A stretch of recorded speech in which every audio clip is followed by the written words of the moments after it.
first event is your marketing converting and what science says to do about it. Now, just a little bit of an introduction also. Please, if you don't mind, just keeping yourself on mute. We will have a Q&A session towards the end where we can go wild and ask some questions and we'll and answer those questions for you. Also, apologies for my pausing. I've just got more people coming into the room. You would have noticed that on the first slide, we have me, Leanne Elledge Consulting. A lot of you know who I am. I'm the neuroscientist and behavioural economist, but also neurodesign. So neurodesign is a company that both Clint Nielsen and I have co-founded, and it is basically the neuro, which is me, and the design, which is the phenomenal design talent of Clint. We have joined forces to create this company called Neurodesign. So we are going to, as a Neurodesign crew, be running these series for you. We wanted to start off with marketing. So we are recording the session. We will also have that sent out to those that miss out. But I wanted to get started with the psychology around marketing in particular. But firstly, let us introduce ourselves. So me, I'm Dr. Leanne Elledge. I've got a bunch of letters after my name. The main thing is, the most important thing is that I am a neuroscientist and I'm a master neuroplastician. I'm actually known as a sales psychologist and behavioural economist. So what that is basically looking at consumer behaviours and using conversion psychology, so biases and nudges to get people to convert. So get people to convert their marketing, engage, and also in sales. I've had a lot of experience. I've been around a while, despite how I look. I've had 25 plus years experience in neuro selling, graduated from a bunch of universities. Also, a couple of years ago, very proud, I was awarded the top 20 women in business in Australia. And that was in 2003, a couple of years ago. And that is an honour that I am very proud of and I wear on my sleeve and don't like to show off a lot, but it has projected me in this space and for me has allowed me to give me a platform to teach this work and to demonstrate this work and to show the expertise to you guys and for you guys to be able to use the platform to learn. My PhD is in cognitive neuropsychology. So this allows me to use these techniques and teach you the tactics, the strategies around conversion psychology and neuropsychology in business. So it's not just from an academic perspective, it's from what we call a pracademic perspective, how we apply this stuff in real life. Because, right, we're running businesses, things are happening in real life. We can publish papers and do whatever we want. It's not gonna work. So we need to be able to offer a lot more. And I'm just adding more people into the room.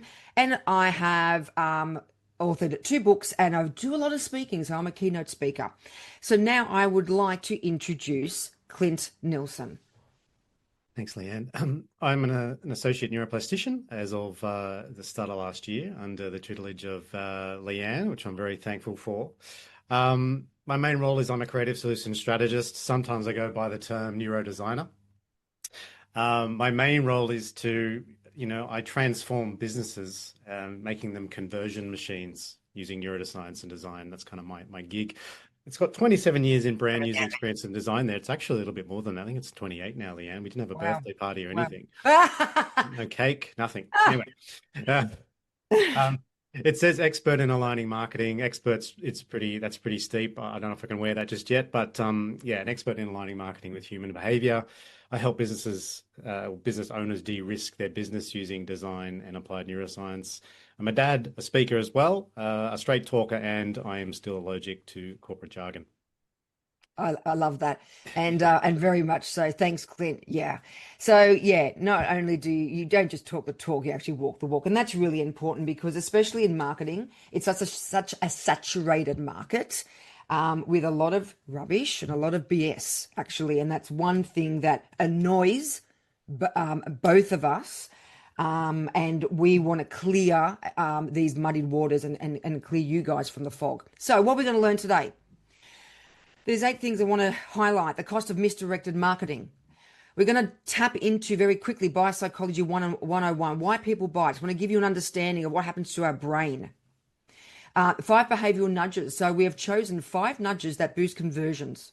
And there's lots of nudges. I teach lots of nudges. Those of you that know me are more aware of a lot more, but we're going to do 5 that you can start using straight away. How many are there, Leanne, just out of... So there's 188 in the Cognitive Bias Codex, and out of that, around about 100 you could apply to your business.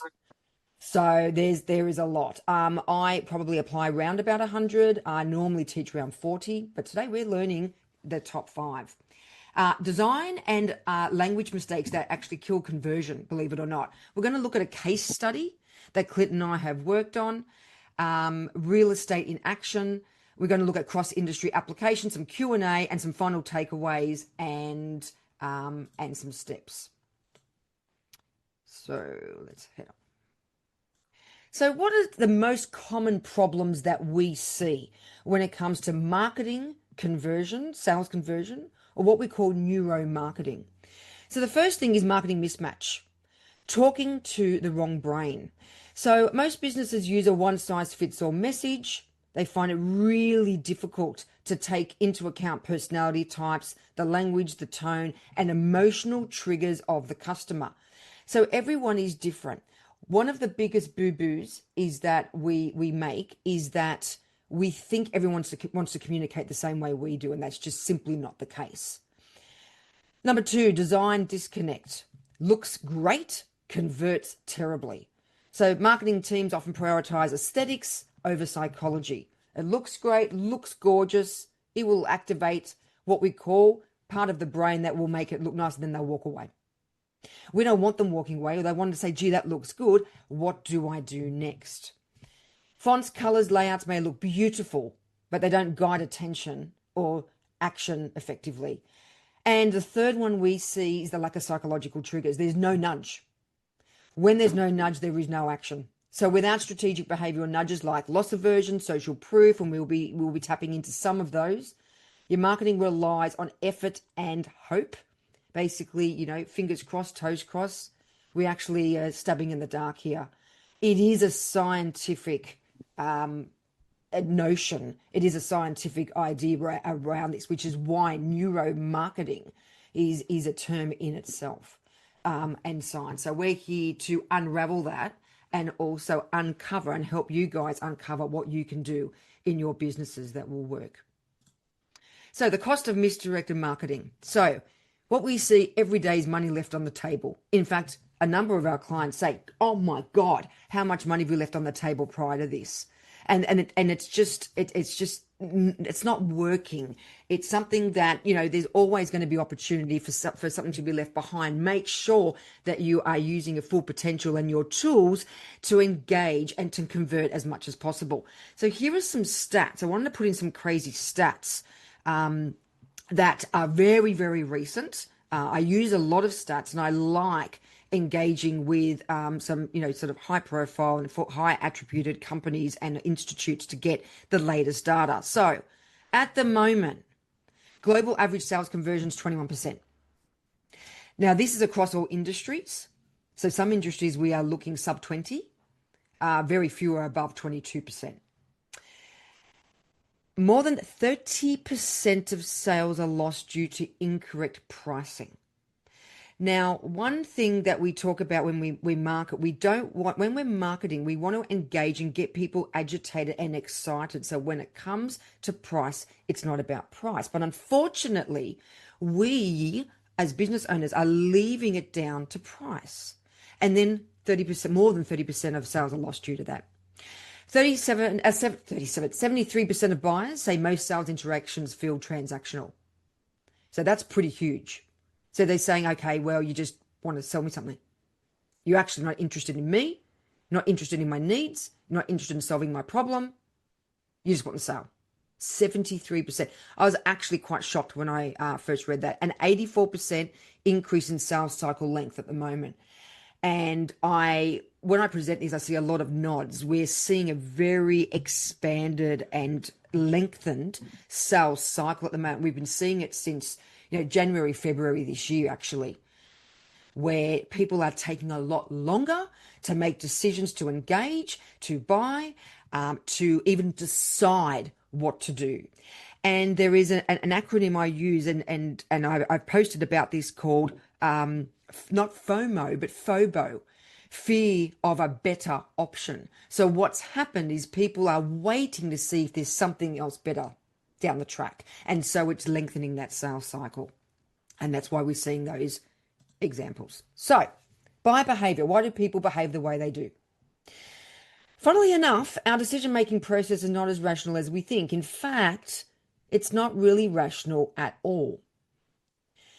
It is heavily influenced by unconscious drivers, our environment, the people around us, the things we see, the nudges, the biases, and people's biases as well, people's thoughts, people's decisions.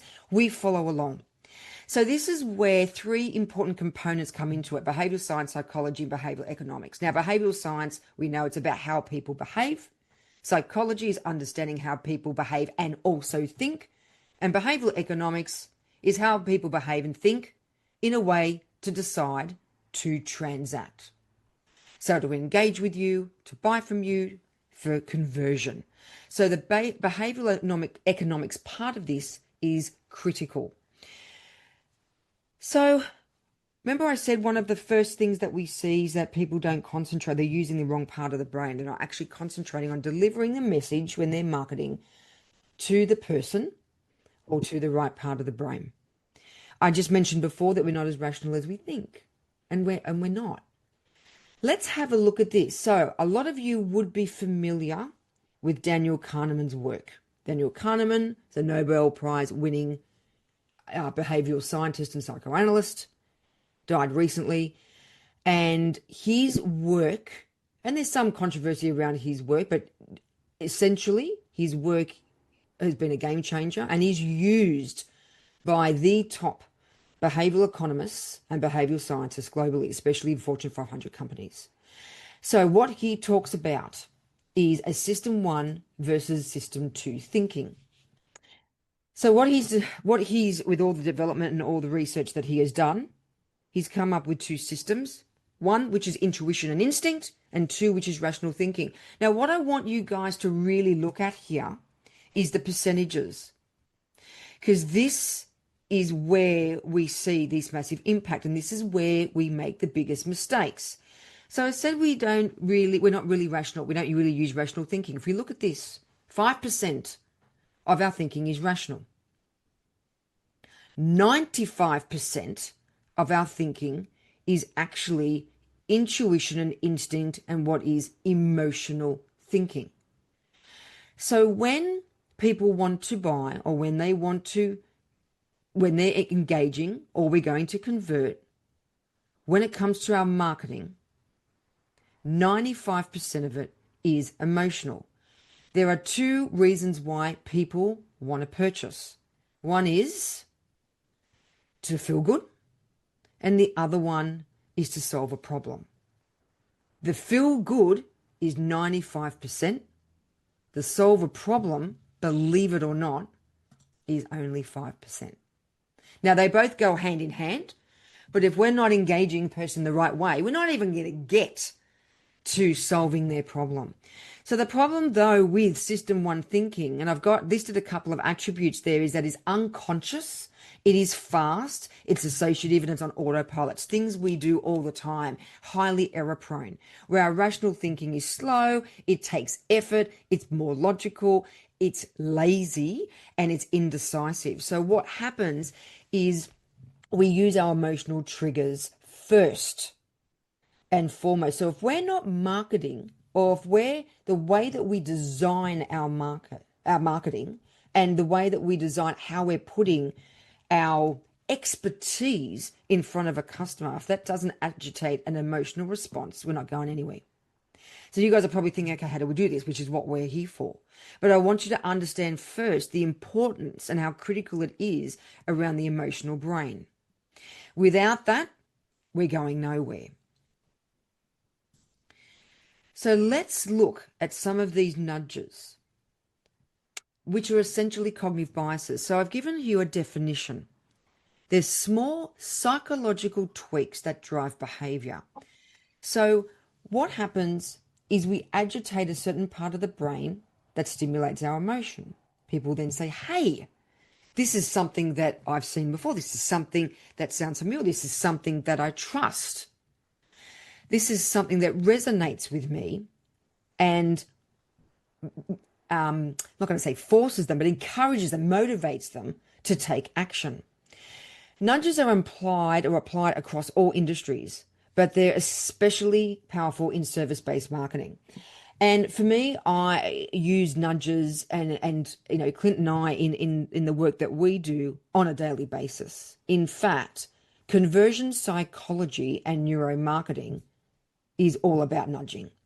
So when we talk about certain biases, what is it that we can do? And I'm not talking about manipulation here. Those of you that know me well know I talk about ethically influencing. I get teased about it, but it's really important to understand that there is an ethics behind this, and we're influencing or persuading for a customer to engage with us. Firstly, that is right for them. Secondly, right for us. Believe it or not, it's not about us. It's nowhere near about us. So, of course, it's a benefit for us, but the first thing is that the customer sees that it's something that we're doing for them. They feel good, remember, and it solves their problem.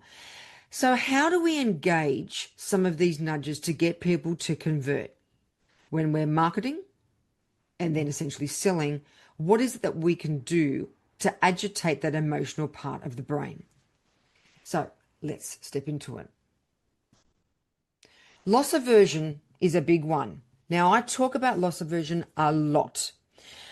One of the biggest boo-boos we make is that we feature and benefit sell. When we market our stuff as it does this, it does this. Fantastic. Or not. So what? So does your competitor. So when we talk about how great our product is or how great our service is, we're actually not agitating at all. What we're doing is we're making people frustrated. So loss aversion goes to a whole nother level. The psychological concept behind loss aversion is that people will go to great lengths to avoid losing. In fact, the psychological pain of missing out on something is twice as powerful as the pleasure of gaining something. So when we are using this nudge, we talk about what someone's not going to get if they don't engage. So what I've got here is an example of someone gaining $50 or not losing $50. It's exactly the same thing. But if I put this nudge in front of someone, gain $50, that's great. I'd like that. Don't lose don't lose $50. Hold on a minute. What do you mean I'm going to lose $50? So all of a sudden we get that agitation. I don't want to lose $50. So we put a lot more emphasis on the loss. So instead of talking about what you do well and what your products are and showcasing that when you're marketing, talk about what happens if they don't. Okay, loss aversion. Number 2, social proof. We hear that all the time. Psychological phenomenon, and it is a phenomenon where people copy the actions of others to determine how to behave in a given situation. So it's part of conformity where we look to others to see what they're doing, to see what decisions they've made. We look at reviews. We like testimonials. It gives us authority. We use certain, and Clint will go into this, certain colors around what should be used with social proof. Especially when there is lack of information or uncertainty. What is it? Social proof is very important. Now, I know that there is a saturation in the market around people doing testimonials and reviews, and often, unfortunately, they're not exactly true. And this is why we need to be really careful about that. But there has to be something to showcase that other people are activated and agitated by what you're doing. So what is it that you can put? How can you market? Is it reviews? Is it most popular? Is it testimonials? Is it using other characteristics around showcasing what others have said or have done once they've used your product or once you've used your services. Let people know. Let your product and your service shine. Social proof is not just about stars and words. Anchoring. So this is an interesting nudge, an interesting bias that I use. I actually do use this in my course because it is an absolute phenomenon, and it actually makes me laugh, and it's going to make you laugh. So anchoring is very, very powerful. It's a cognitive bias where people rely too heavily on the first information they receive, which we call the anchor. So they rely on this information to make their next decision, even if it's irrelevant. So anchoring can disproportionately influence subsequent judgments, subsequent estimations, and then decisions. So what I have here is an example around Snickers bars. Now, this was a piece of research that was done in a supermarket overseas, where they actually put two options. They had Snickers bars, buy 18 for your freezer, or Snickers bars, buy them for your freezer. What actually happened is obviously the anchor is, there's two anchors here. One is your freezer and the other one is 18. So when people saw Snickers bars, buy them for your freezer, firstly they thought, that's unusual, but they thought, okay, that's a good idea. Could buy a few more, stick them in the freezer. When they saw Snickers bars, buy 18 for your freezer, not only did they think that's a good idea, might buy a couple and put them in the freezer, they were anchored by the number 18. So where you might buy one or two, because they were anchored to 18, people actually bought a lot more. They actually bought up to a dozen. In fact, some people actually read this and bought 18. So they literally did what the nudge said and bought 18. What a great idea. I'm going to buy 18. Oh, I've got Snickers bars on special, whatever they are, for the rest of the year. Going to buy 18 there. Clint, can I give you those for your birthday? So we buy Snickers bars. Yeah, that's right. Plenty of Snickers bars. No, I do not have 18 in my freezer. But the example here is that it's disproportionate and it doesn't make sense. Why would you buy 18 Snickers bars for your freezer? But people did. They did because they were anchored to the number, and also the justification of having them later by having them in your freezer made them think, absolutely. This was a multi-million-dollar campaign, believe it or not. That's how many Snickers bars were sold just by that anchor. And then we talk about scarcity. Scarcity and social proof as well. They're both Robert Cialdini's 7 Principles of Influence. And scarcity bias states that the more difficult it is to acquire an item, the more we value it. And we see it all the time. Now, you need to be really careful. Even though it is a super powerful bias, you need to be really careful how you use it, because people are using it for the wrong reason.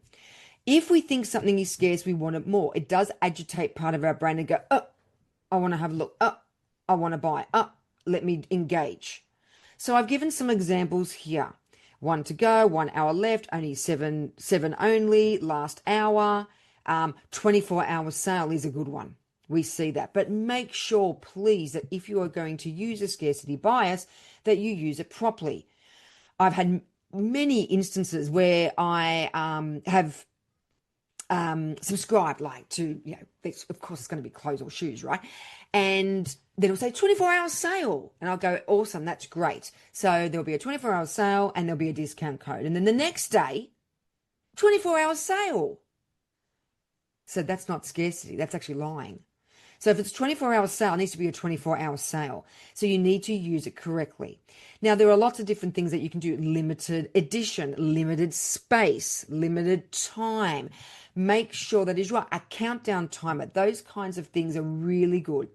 Even though we see that scarcity is overused, it is still, our brain still connects with it, and we just cannot leave it alone. It will still be agitated. We'll still get a spike, a neurochemical spike, to take action. So scarcity is a really good nudge. Framing bias. People's decisions are influenced by how information is presented, even if the options are the same. So if we look at these 2 tubs of yogurt, we have one tub of yogurt that's 20% fat and the other tub of yogurt that is marketed 80% fat-free. So when I ask the question, Which one do you think sold more? Of course, the one that was marketed 80% fat free. Having said that, the 20% fat yogurt is still 80% fat free, and the 80% fat free yogurt is still 20% fat. But because of the way that it's marketed, the way it's been anchored as well, the 80% fat free yogurt was sold off the shelves. There was actually nothing left, even though it's exactly the same. So the messaging and the bias that we're using changes the way that we activate our brain to buy and to convert. So I have here the way a choice is worded or framed significantly impacts the decision-making process. So how do we then put these biases in front of a customer in the right way for them to engage, for them to for you guys to market in a way that's going to agitate, to get them to convert, to get them to buy? And now I'm going to pass over to Clint to tell you how. Thank you. You'll have to follow me now, Leanne, on the little Yes, icon that's right. top, Yes, I will. so everyone sees what I see. Fantastic. So, design that converts. What neuroscience teaches us about how customers behave. So your design doesn't need to just look good. It needs to trigger action, build trust, and reduce friction. Firstly, how people process interfaces. So there are a few things that influence how people make decisions. Visual hierarchy is one of them. It tells the brain where to look first. If the layout isn't clear, users feel lost or unsure about what to do next. Second one is familiar patterns feel safer. So people don't want to learn how to use a new interface. They just want it to feel intuitive and recognizable. And lastly, there are too many options. They create decision fatigue. So when there's too much going on, users hesitate, delay, or just leave entirely. So the goal of behavioral-led design is to reduce the friction and not add more thinking. Or mental gymnastics, as an old colleague said to me, which I use a lot. More importantly, design should match the decision maker, right? So different people process information differently. What works for one might repel the other. So fast processors, often dominant personalities, they want to scan quickly, get to the point, and feel in control. Too much information up front slows them down and turns them off. More analytical users, they think cautious, data-driven profiles. They need to see structure, detail, and supporting proof before they move forward. Some people are drawn to emotion and storytelling, and they need to feel connected to the brand. Others are looking for logic, process, and clarity, and they want steps and outcomes. So if you're designing for just one type of thinker, you'll lose everybody else. So good behavioral design creates space for different types of decision makers in the same flow without overwhelming any of them. So the key is to identify the likely decision-making styles in your audience. And a few examples here. So give fast processors what they need quickly. So like clear headlines, strong calls to actions, scannable layout right at the top. Layer in more detailed content below for analytical profiles, things like proof points, process steps, or downloadable guides. And for emotionally driven users, include visual storytelling, color psychology, and tone that builds connection. So we're not creating multiple pages for different users here. I'm talking about websites here specifically, but we'll move on to other marketing materials as well. We're structuring one experience that respects how different brains make decisions. And that's where applied neuroscience and design come together. So not guessing what looks good, but designing what works for how people think. So the fourth one here, we're going to talk about visuals are psychological triggers. So design elements like color, spacing, and typography might seem like surface level choices, but they're actually not. They have immediate psychological effects on how users feel and respond. So color impacts emotion and urgency. For example, red can signal danger, blue builds trust, green feels calm or health related. And these associations aren't random. They're based on consistent emotional responses across cultures and industries. Spacing influences clarity and tension. Tight, cramped layouts create anxiety. So think Microsoft advertising versus Apple advertising. And generous white space helps users breathe, process, and focus. So it's not about being minimalist, it's about reducing cognitive strain. And finally here, the typography, right, sets the tone before anyone reads a word. For example, a serif font, a font that's got little ligatures on each letter, might feel more traditional or credible, and a geometric sans serif font might feel modern and clean. So fonts signal tone instantly, and users make micro judgments before even processing what the words say. So the key point here is they aren't just visual choices, they're actually behavioral cues read instantly and felt instinctively. So structure shapes outcomes. The order and structure of your content affects behavior. And understanding these patterns helps you design more effective user journeys ultimately. So the primacy effect here, people remember what they see first. Framing bias, how you present information changes how it's interpreted. And loss aversion, users avoid losing more than they seek to gain, which Leanne just spoke about. And there's an AI photo of me with a mangled right hand, just for laughs. Completely irrelevant. I put that at the last minute, Leanne, just for laughs. Number 6. So why most websites underperform? Common issues we see: messaging overload without clear flow, very common. Calls to action in the wrong place, or multiple calls to action with different things that you're asking of the user. Visual inconsistency that reduces trust, and design focused on the brand, not the user journey. So these are not visual problems, they're behavioral mismatches. And the key takeaway here is the goal isn't to impress, it's to guide, because trust is built visually and before a single word is read. These principles also translate to pitch decks and marketing materials. And I've just realized I've repeated myself there. Apologies, error on the slide. Anywhere decisions are made, basically, these principles translate to. We checked these slides, Leanne, we missed a bit. Oh, it's all right. So we're human, right? We're totally human. We're human. Yeah. Detail orientated, apparently. Yeah. So speaking of which, there's a case study that we did, and this is real estate in action. So we worked with a very well-known real estate agency in our area, and where we began, right? So the business had a myriad of issues. It had inconsistent marketing materials. None of them were tailored to customer profile, so they're very generic. All customers got the same thing, the same phone conversation, the same proposals, all the same. And most of those proposals and information talk more about the team than the actual customer and the problems that they can solve. And they didn't have a system to close customers at all. So Leanne and I came on board. We worked with the team. We unpacked their entire ecosystem, looked at what they had in play, and we noticed a bunch of things. One of which I'm just going to run through here now. I won't go through all of them, but one of them was their actual proposal that they were, sending to customers after they had met them, and this would go out to them, proposing what they're going to do for their client. And so this proposal had a myriad of issues. It was visually inconsistent and poorly designed. It wasn't tailored to the customer profile at all. It was completely generic. So they were talking in terms of disc profiling. They were talking to dominant profiles the same way they were talking to ISs and Cs.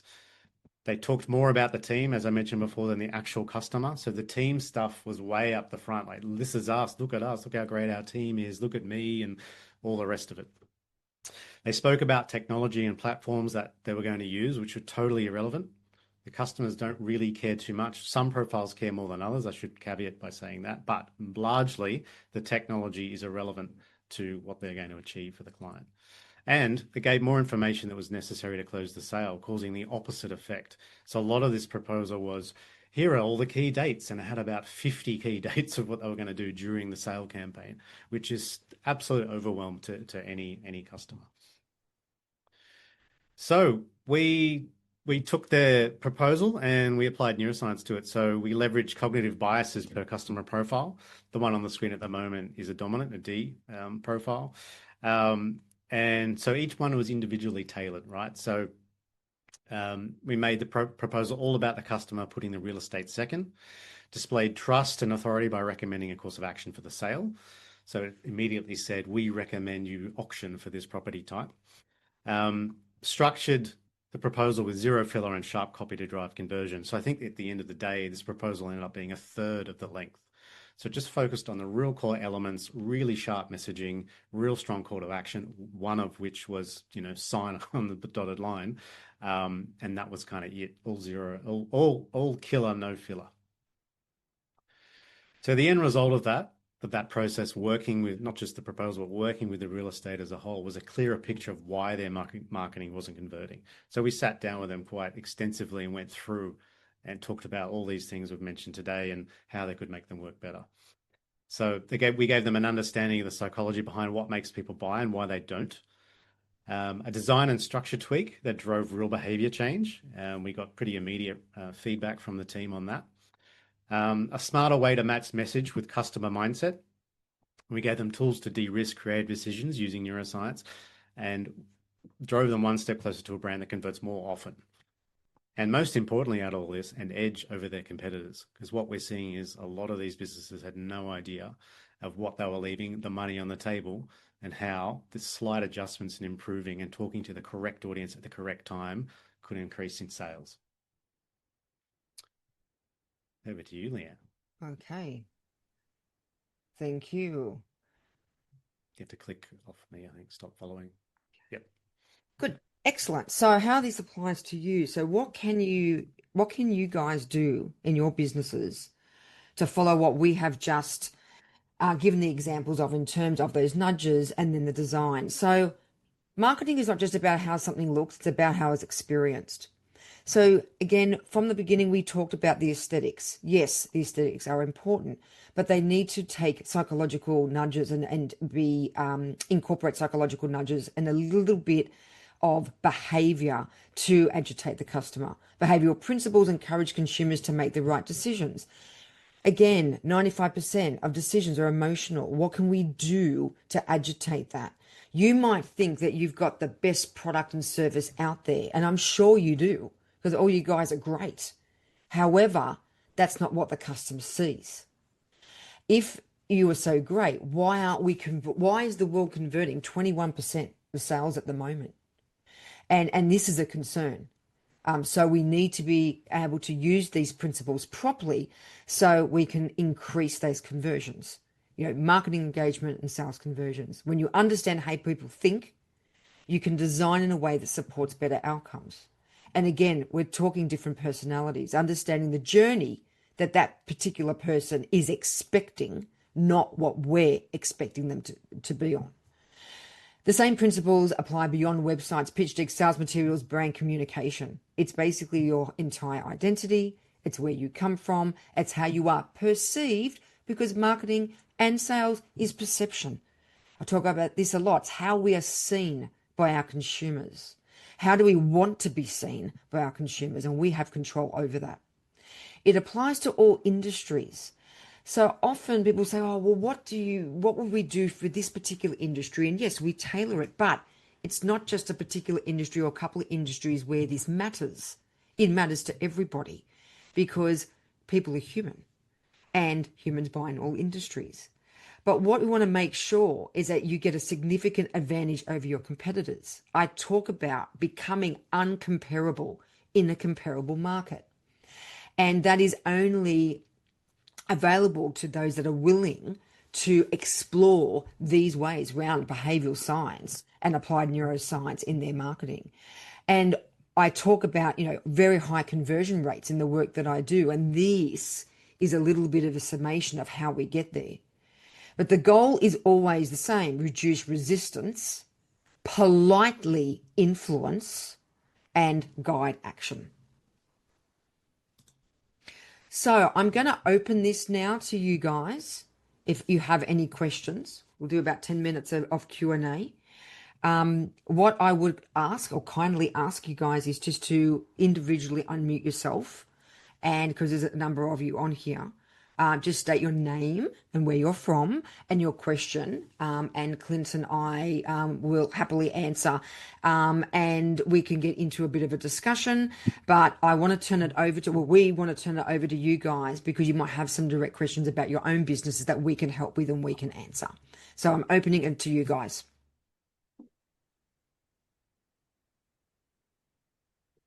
Leanne, hi.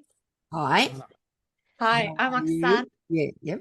Hi, Clint. Hi, Leanne. Thank you. Great webinar. Question is it any different, obviously, talking about emotionals and sales and marketing, when you make a personal decision, let's say you buy a pram for the baby, versus when you make decision when you're in a corporate role? So we're talking B2B to B2C space.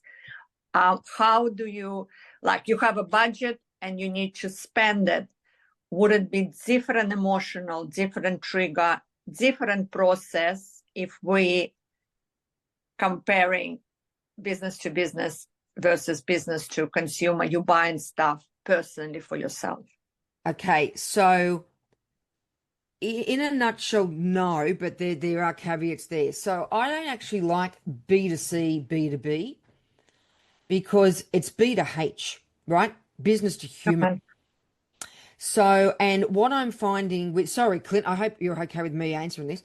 For sure. Yeah, and what I'm finding with a lot of research and literature that's coming out now that I'm reading is where there used to be research around psychological triggers for B2C, and then there was another folder over here that was research around psychological triggers of B2B. That is now combining. So a lot of the research that is happening, people are now understanding that the triggers are the same. It's the same brain. We're emotionally getting charged the same way. What happens is we have two main neurochemicals, oxytocin and cortisol. Wasn't going to go into the neurochemistry, that basically raises stress or raises bonding. And we want that bonding hormone to upregulate, to go, hey, that product makes me feel good. Hey, that service makes me feel good. Hey, that person makes me feel good. The last time I worked with them, I felt awesome and solved my problem. And so that's what we want to do. However, Oksana, you made a very important point. The pram for the baby, as for a post, the nudge or the actual trigger itself or the bias is different. So even though the decision process is exactly the same, what is going to the problem that you have to solve is very different if you're going to buy a pram for a baby or if you're going to get a service for your business. So the actual nudge is a different nudge that will activate you. However, the decision-making process is exactly the same. Brilliant. Thank you. Fernando. Hi, Fernando. Morning. Great presentation, guys. Start by saying that.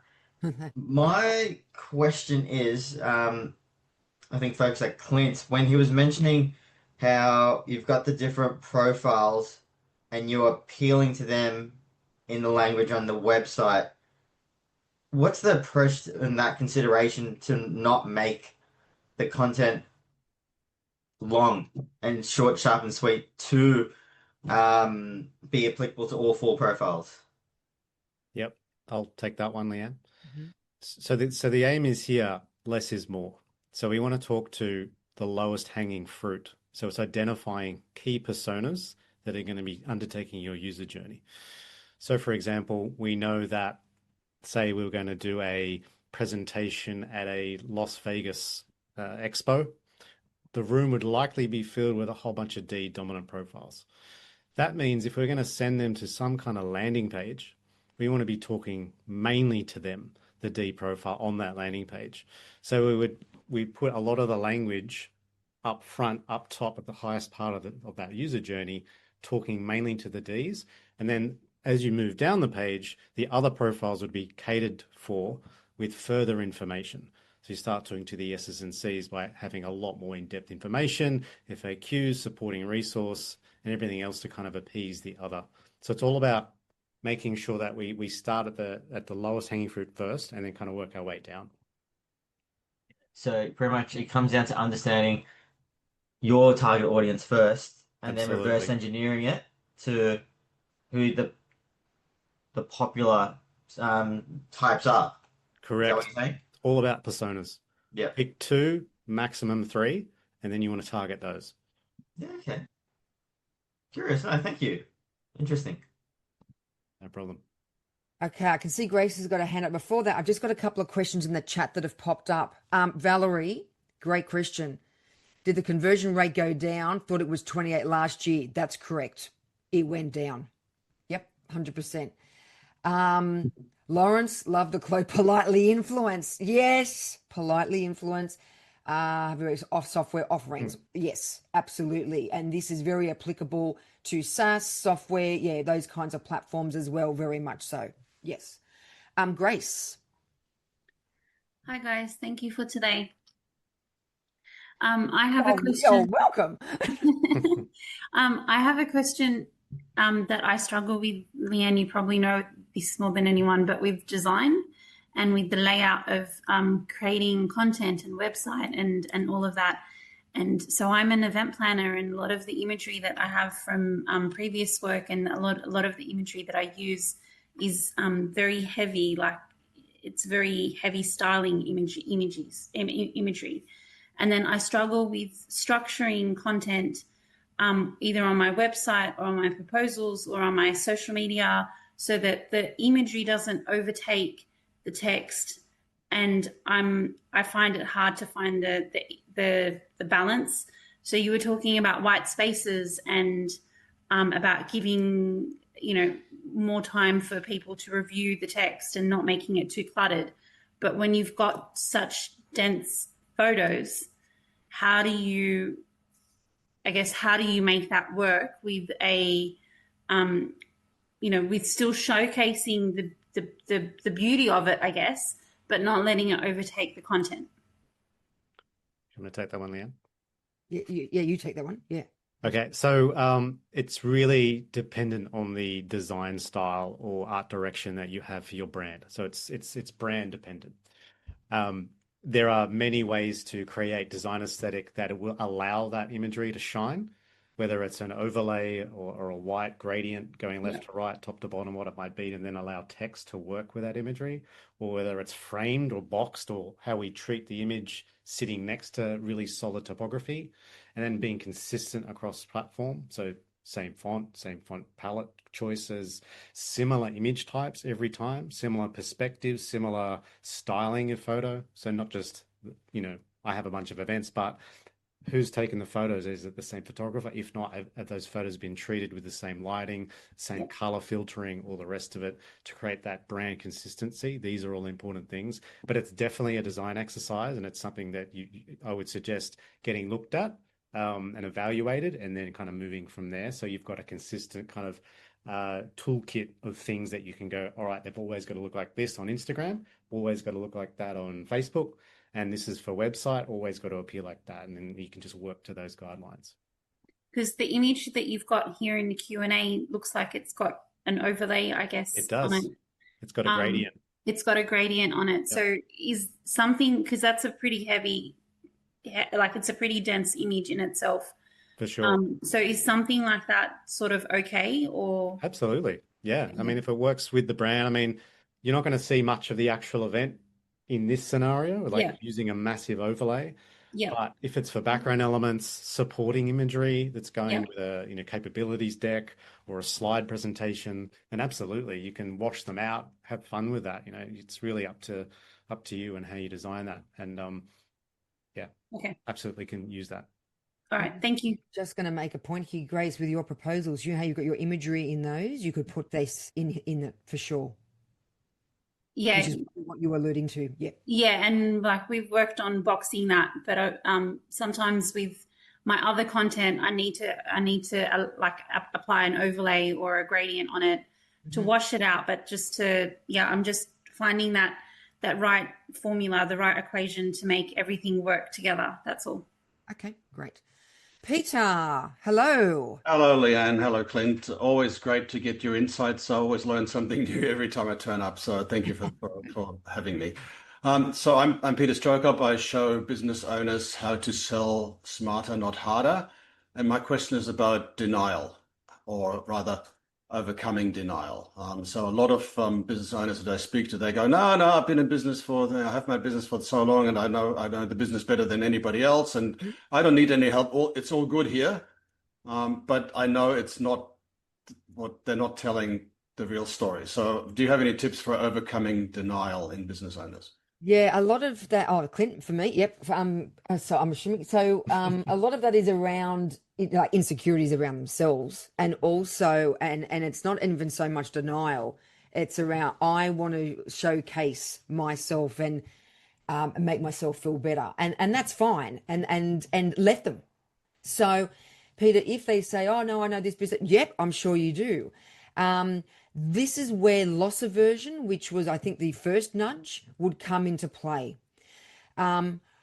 if it was a scenario with me, I would say that's great. I'd like to learn more. Get them talking. The more you obviously listen, use your ears, the more they will offload. And they go, that's great. However, something's just made me think. How about if you could achieve blah blah blah, or you could get this goal, or you could get this outcome, or find this solution? Yeah, that'd be great. Well, the only way to get there is by doing A, B, and C. And if you don't, you won't achieve this. So using loss aversion in that space will actually activate the prefrontal cortex for them to go, well, hang on a minute. But with those people that you're talking about in denial, you as an expert need to acknowledge their expertise first. Often in that situation, we're dealing with D personalities and potentially I personalities if we're looking at the DISC profile. So a dominant or an influence, especially with a dominant, they know better. That's fine. Let them be like that. And then you come in with the anchor of the loss aversion. Say, however, you won't achieve this if you don't do this. They will quickly go, tell me more. All right. Thank you. Thank you, Leanne. Greg. Hello, Leanne. Wonderful to see you. Yes, good to see you. I was just saying this is the last question. Yes. Okay. I'm from the NPN Hub, and I'm all about neuroplasticity. Now, I've got a curious question here. If a brain likes variety, why do we want consistency in branding? Well, the brain doesn't like a lot of variety. I want some variety, but we don't want to go into choice paradox or overload. The brain wants to be told what to do.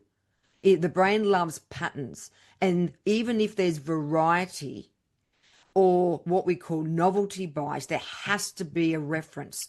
So there has to be something that makes us feel safe or that we're familiar with.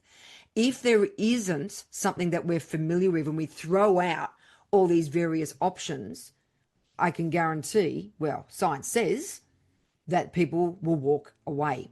So even though we like variety, we only like it in a certain capacity. Clint, do you have any comment around the design, It's from a branding perspective, it's that authority, right? We're trying to create a consistent experience because it shows professionalism and authority. And the variety comes down to, I guess, the service or product offering, right? And that is the variety part of it, not to choose 5 or 10 different type fonts or 10 different ways to present an image. It just becomes very difficult to discern information, and the information architecture and hierarchy of information becomes difficult to absorb, and users then quickly will leave that experience. Great. Excellent. Okay, so just finishing off now, some final takeaways and action steps. So if you want to know more or think, what are they on about, and might potentially like to work with Leanne and with Clint in the neurodesign capacity, we are looking to take only 2 clients per month at the moment that we'll work with in this space. And that is because of the work that we do. We need to make sure that those 2 clients have the dedicated attention, the strategic insight that we can actually work with to convert. And I'm talking about high conversion design, not just converting.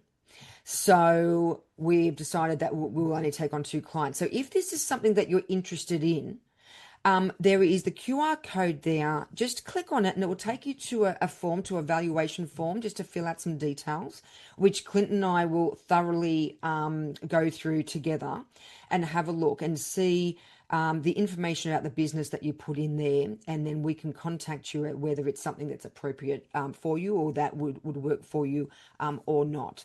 So there's an opportunity there for you if you like. I've also, for those that are QR adverse, I've put in the link into the chat. Lovely. Excellent.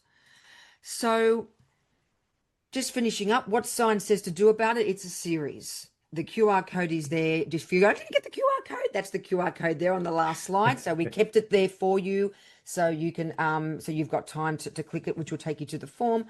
So around every 6 to 8 weeks, we thought would be a good cadence we're going to be running these webinars, and we'll be offering these professional and expert insights into what science says. Today was marketing conversion. Our next one that we're looking at doing is going to be pricing conversion. We will send out details. Those of you interested can even send a message to Clint and I to make sure that you are on the list. But we've decided to do this because it's not taught enough. And those of you that know me know I love teaching knowledge and you guys being able to implement these techniques that work. And Clint is exactly the same in the way that he operates, which is also why together we've put our two brains into neurodesign. So, so watch this space. There'll be a lot more. And I want to thank everybody for coming and for your great questions. And we will see you soon. Clint, over to you.